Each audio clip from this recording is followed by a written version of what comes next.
Approximately 55,000 Australians suffer from a stroke each year, with 73% of these being the patient's first stroke. Strokes can cause muscle spasticity, which leads to restricted movement in the muscles. In the arms, this typically looks like a clenched fist or a bent arm held against the chest. This greatly interferes with daily tasks and makes independent living difficult. To address these challenges, we have designed a sleeve consisting of flex sensors and a joystick with one pressure sensor and a push button, which allow the control of a maze game through specific arm movements. This aims to aid the phase C stage of rehabilitation of stroke patients experiencing muscle spasticity in one arm.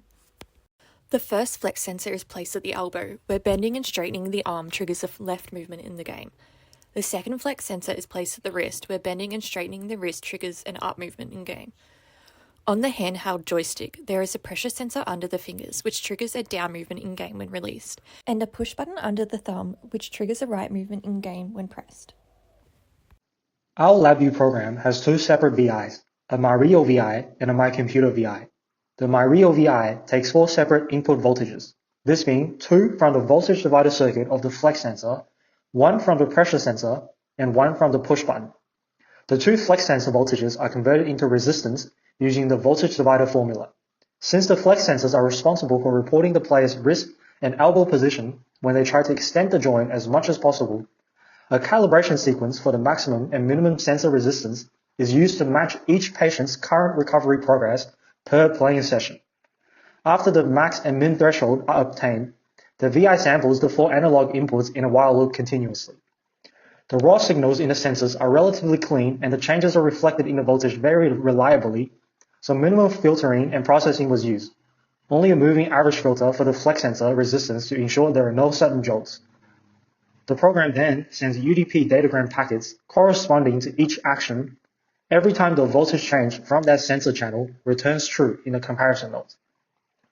In the MyComputer VI that is operating in Windows environment, we can then read the incoming datagrams and are able to call the Windows keyboard event functions using the call library functional node.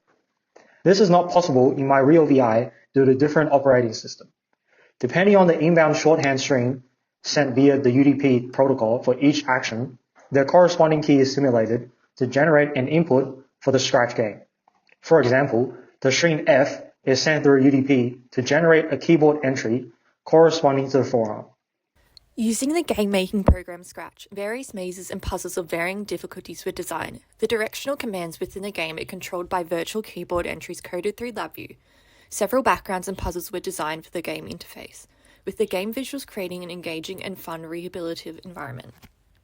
Using a calibration stage sets the threshold of the patient's minimum and maximum range of motion before the game is started. This allows the system to be tailored to the patient's ability in each session.